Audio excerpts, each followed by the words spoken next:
नमस्कार, दिल्ली न्यूज में आपका बहुत बहुत स्वागत है। चलिए देखते हैं आज की 25 फटाफट काम की और महत्वपूर्ण बड़ी खबरों को।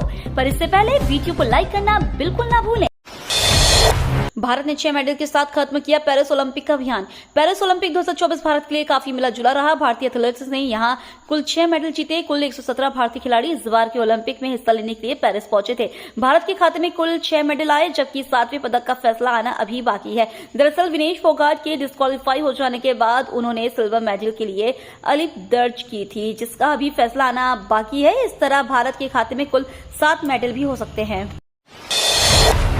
सीएम आवास निर्माण अनियमितता में 3 इंजीनियर निलंबित। सीएम अरविंद केजरीवाल के आवास के निर्माण में अनियमितता के आरोप में 3 इंजीनियरों को निलंबित कर दिया गया है। उपराज्यपाल वीके सक्सेना के निर्देश पर सीपीडब्ल्यूडी ने यह कार्रवाई की है। निलंबित इंजीनियरों में एडीजी सीपीडब्ल्यूडी अशोक कुमार राजदेव, मुख्य अभियंता प्रदीप कुमार परमार और अधीक्षण अभियंता अभिषेक राज शामिल है। अधिकारियों के मुताबिक तीनों उस समय पीडब्ल्यूडी में तैनात थे और केजरीवाल के बंगले के निर्माण में महत्वपूर्ण भूमिका निभाई थी। स्वतंत्रता दिवस से पहले दिल्ली पुलिस को बड़ी सफलता, आईएसआईएस आतंकी गिरफ्तार। कुछ दिन बाद ही देश अपना 77वां स्वतंत्रता दिवस मनाएगा, लेकिन उससे पहले दिल्ली पुलिस को एक बड़ी सफलता हाथ लगी है। दिल्ली के दरियागंज इलाके से आईएसआईएस आतंकवादी की गिरफ्तारी हुई है, जिसका नाम रिजवान अली के रूप में हुई है। बता दें, एनआईए ने उस पर 3 लाख रुपए का इनाम रखा था। एडिशनल सीपी प्रमोद कुशवाहा ने इसकी पुष्टि की है। वहीं दरियागंज का रहने वाला है वो 2 साल से फरार चल रहा था। दिल्ली पुलिस के एडिशनल सीपी प्रमोद कुशवाहा ने इस बात की पुष्टि की है। एएनआई के केस में काफी समय से वांटेड चल रहा था। खूंखार गैंगस्टर नंदू की फैमिली भी भागी विदेश, रंगदारी की रकम वसूल रही थी। लंदन में बैठकर दिल्ली एनसीआर में वारदात करने वाले खूंखार गैंगस्टर कपिल सांगवान उर्फ नंदू ने अब अपनी फैमिली को भी विदेश बुला लिया है। इंडियन नेशनल लोक दल के हरियाणा प्रदेश अध्यक्ष और पूर्व विधायक नफीस सिंह राठी की फरवरी में हुई हत्या के बाद से उसकी मां, 2 बहनों के अलावा भांजा गायब है। सूत्रों का दावा है कि इन चारों के यूएई में होने के इनपुट मिले हैं, जहां से सभी अब नंदू के पास लंदन पहुंचने की तैयारी में है। साइबर ठगों ने सीबीआई अफसर बन महिला से ऐंठे 2 लाख। साइबर ठगों ने दिल्ली की एक महिला को डिजिटल अरेस्ट कर 2 लाख रुपए ऐंठ लिए। पुलिस ने बताया कि एक महिला से जालसाजों ने 6 घंटे में 2 लाख रुपए ठग लिए। आरोपियों ने खुद को सीबीआई अधिकारी बताया और पीड़िता को 6 घंटे तक घर में डिजिटल हाउस अरेस्ट भी कर रखा है। पीड़ित ने पुलिस को बताया कि आरोपियों ने यह दावा कर उसे पैसे ट्रांसफर करने को मजबूर किया कि उसके पति को एक बलात्कार के मामले में गिरफ्तार किया गया था और अगर उन्होंने पैसे ट्रांसफर नहीं किए तो वह इस मामले को सार्वजनिक कर देंगे। घटना की जानकारी होने पर महिला के पति ने पुलिस को शिकायत दर्ज कराई थी। महिला का पति नई दिल्ली नगर पालिका परिषद में कर्मचारी है। आप नेता संजय सिंह ने हिंडनबर्ग के रिपोर्ट को लेकर केंद्र सरकार पर साधा निशाना। आम आदमी पार्टी से राज्यसभा सांसद और पार्टी नेता संजय सिंह ने हिंडनबर्ग की नई रिपोर्ट को लेकर केंद्र सरकार पर जमकर हमला बोला। उन्होंने कहा कि अदानी ने फर्जी तरीके से कंपनियां खड़ी कर अपने शेयर बढ़ाए। लोगों ने इनकी कंपनी में पैसा लगाया और बाद में इनकी कंपनियों के शेयर गिर गए तो 850,000 करोड़ रुपए लोगों ने के डूब गए। आप नेता ने रविवार को पार्टी मुख्यालय में प्रेस वार्ता कर कहा कि मामला सुप्रीम कोर्ट में गया तो सुप्रीम कोर्ट ने सेबी को जांच सौंप दी। सेबी ने गोलमाल जांच की, मगर कल हिंडनबर्ग की नई रिपोर्ट सामने आई है। पार्क में भरे पानी में डूबने से 7 वर्षीय बच्चे की मौत। नहाने के लिए गया था मासूम। अमन विहार थाना क्षेत्र स्थित दिल्ली विकास प्राधिकरण के डिस्ट्रिक्ट पार्क में डूबने से 7 वर्षीय बच्चे की मौत हो गई। पार्क के बीचों बीच बने छठ घाट में बारिश का पानी भरा हुआ है, जिसमें बच्चा नहाने के लिए आया था। डूबने से उसकी मौत हो गई। पार्क में बने छठ घाट में करीब 5 से 6 फीट पानी भरा हुआ है। पार्क के अंदर भी कई फीट तक पानी भरा हुआ है। इससे करीब 1 दर्जन से अधिक पेड़ भी गिर गए। तिहाड़ से बाहर आते ही एक्शन में सिसोदिया, बुलाई पार्टी के बड़े नेताओं की मीटिंग। दिल्ली के पूर्व डिप्टी सीएम मनीष सिसोदिया तिहाड़ से बाहर आते ही एक्शन में आ गए हैं। सिसोदिया ने दिल्ली विधानसभा चुनाव की कमान संभाल ली है। इसको देखते हुए रविवार शाम 6 बजे आम आदमी पार्टी की बड़ी बैठक बुलाई गई। इसमें पार्टी के सभी बड़े नेताओं को बुलाया गया है। यह बैठक मनीष सिसोदिया के आवास पर हुई। पार्टी ने एक बयान में कहा कि बैठक का नेतृत्व आम आदमी पार्टी के वरिष्ठ नेता मनीष सिसोदिया ने किया। दिल्ली में 2 दिन नो एंट्री, पुलिस की एडवाइजरी जारी। स्वतंत्रता दिवस पर दिल्ली में होने वाली फुल ड्रेस रिहर्सल और 15 अगस्त के कार्यक्रम के दौरान दिल्ली में भारी वाहनों के प्रवेश पर रोक रहेगी। दिल्ली में वाहनों की 2 दिन नो एंट्री रहेगी। इसको लेकर गुरुग्राम ट्रैफिक पुलिस ने एडवाइजरी जारी कर दी। डीसीपी ट्रैफिक वीरेंद्र विज ने एसीपी और ट्रैफिक इंस्पेक्टर के साथ बैठक कर जिम्मेदारी भी सौंपी गई ताकि लोगों को कोई परेशानी नहीं हो। दिल्ली एनसीआर में कई जगहों पर झमाझम बारिश, मौसम विभाग ने जारी किया ऑरेंज अलर्ट। दिल्ली एनसीआर में पिछले 3-4 दिनों से बारिश का सिलसिला जारी है। भारी बारिश को देखते हुए मौसम विभाग ने आज उत्तर पश्चिम और दक्षिण पश्चिम दिल्ली में तेज बारिश की संभावना जताई है। तेज बारिश को देखते हुए दिल्ली में शाम 6 बजे तक के लिए ऑरेंज अलर्ट जारी किया गया है। आईएमडी के मुताबिक इस पूरे हफ्ते दिल्ली का अधिकतम तापमान 32 से 34 डिग्री सेल्सियस के बीच रह सकता है और न्यूनतम तापमान 25 से 27 डिग्री सेल्सियस के आसपास रहने की संभावना है। तेज बहाव में बह गई इनोवा, एक परिवार की 9 लोगों समेत 12 की मौत।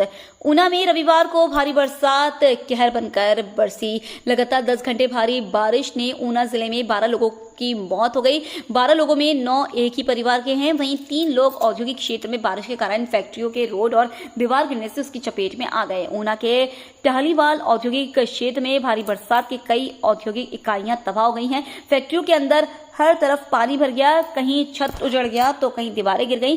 कई गाड़ियां बारिश के कारण बर्बाद हो गई। बारिश के पानी की तेज धार में कई लोग बह गए। इनमें से 3 लोगों की मौत हो गई और 1 लापता है। ओलंपिक ब्रॉन्ज मेडल विजेता ने ठुकरा दिया सरकार का ऑफर।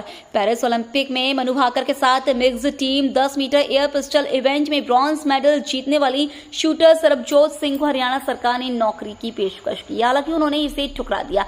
सरबजोत ने कहा, नौकरी अच्छी है लेकिन मैं अभी इसे नहीं लूंगा। मैं पहले अपनी शूटिंग पर ध्यान केंद्रित करना चाहता हूं।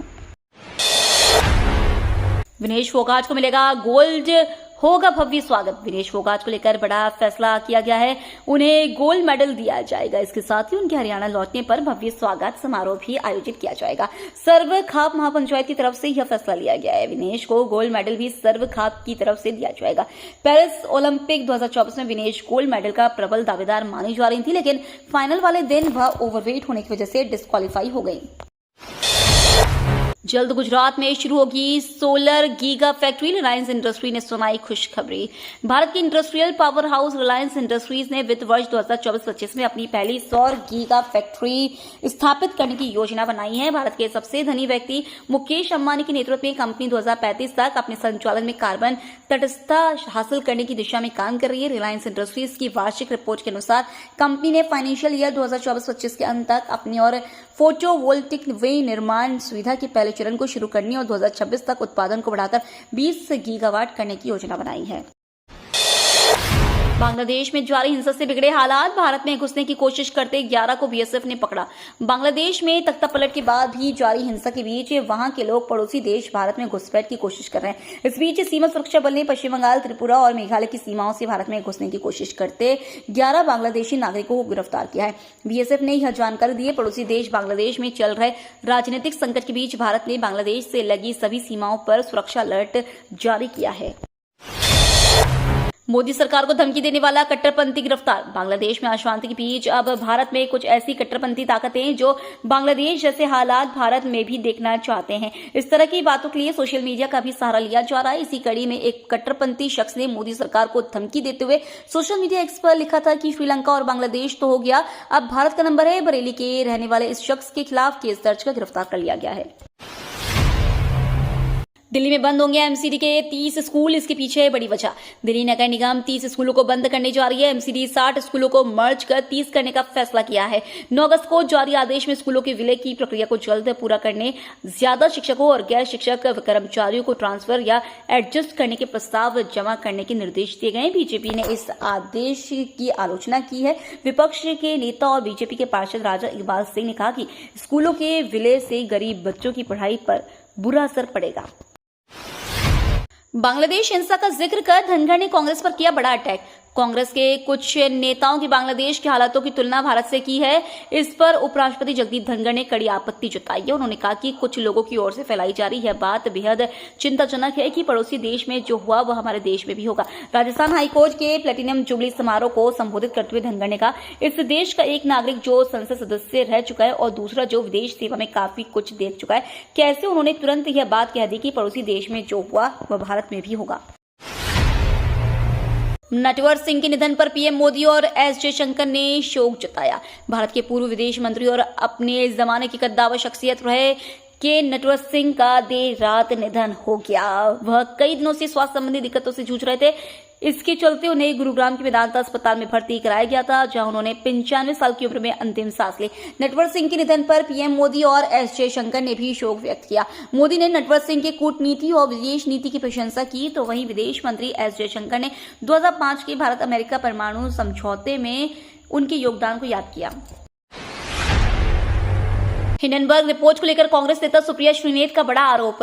अमेरिकी शॉर्ट सेलर हिंडनबर्ग रिसर्च द्वारा सेबी के अध्यक्ष माधवी बुच के खिलाफ लगाए गए आरोपों के मद्देनजर कांग्रेस प्रवक्ता सुप्रिया श्रीनेत ने सरकार पर निशाना साधा। उन्होंने कहा, अडानी महाघोटाले की जांच स्टॉक मार्केट रेगुलेटर सेबी को दी गई, लेकिन हिंडनबर्ग रिसर्च में हुए सनसनीखेज खुलासे के मुताबिक सेबी चीफ माधवी बुच और उनके पति धवल बुच का बरमूडा या मॉरिशस फंड में इन्वेस्टमेंट था, जिनके साथ गौतम अडानी के भाई विनोद अडानी का संबंध था। खबर का असर, दिल्ली के जेलर को जाएगा कारण बताओ नोटिस, फिर रद्द होगा लाइसेंस। बर्थडे पार्टी में नायक नहीं खलनायक हूं मैं गाने पर लाइसेंसी रिवॉल्वर लहराकर डांस करने वाले जेलर पर मीडिया में खबर छपते ही असर भी हो गया है। दरअसल डीजी तिहाड़ ने न सिर्फ जेलर को तत्काल प्रभाव से सस्पेंड कर दिया, बल्कि मामले की जांच के लिए 15 अधिकारियों की कमेटी का भी गठन किया गया है। यही नहीं, डीसीपी शाहदुरा सुरेंद्र चौधरी ने इस मामले में लाइसेंसी डिपार्टमेंट के डीसीपी को भी लिखा है, जिसमें जेलर के लाइसेंसी पिस्टल का गलत इस्तेमाल करने का जिक्र किया गया है। साउथ दिल्ली की बिल्डिंग में आग से हड़कंप, 9 लोग झुलसे, 10 को किया गया रेस्क्यू। साउथ दिल्ली के असोला एन्क्लेव स्थित जगवीर कॉलोनी के एक बिल्डिंग में आग लग गई। देखते ही देखते बिल्डिंग का पार्किंग वाला हिस्सा आग की चपेट में आ गया। बिल्डिंग की ऊपरी मंजिल पर 2 दर्जन लोग फंस गए, इनमें 9 लोग घायल हुए हैं। 10 लोगों को सेफली रेस्क्यू करके बचाया गया है। जो घायल हुए हैं उन्हें नजदीकी अस्पताल में भर्ती कराया गया। इस हादसे में आधा दर्जन मोटरसाइकिल और स्कूटी भी जल गई। घायलों में एक सीनियर सिटीजन और एक बच्चा भी शामिल है।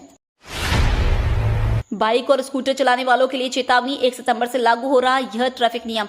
अगर आपके पास 2 पहिया वाहन है और रोजाना उस पर सवार होकर घर से ऑफिस और ऑफिस से घर पहुंचते हो तो यह खबर आपके लिए है। दरअसल दक्षिण भारत के राज्य आंध्र प्रदेश के बड़े शहर विशाखापट्टनम में एक नया नियम लागू होने जा रहा है। अब स्कूटर बाइक चलाते वक्त हर हाल में पीछे बैठने वाले शख्स को हेलमेट पहनना होगा।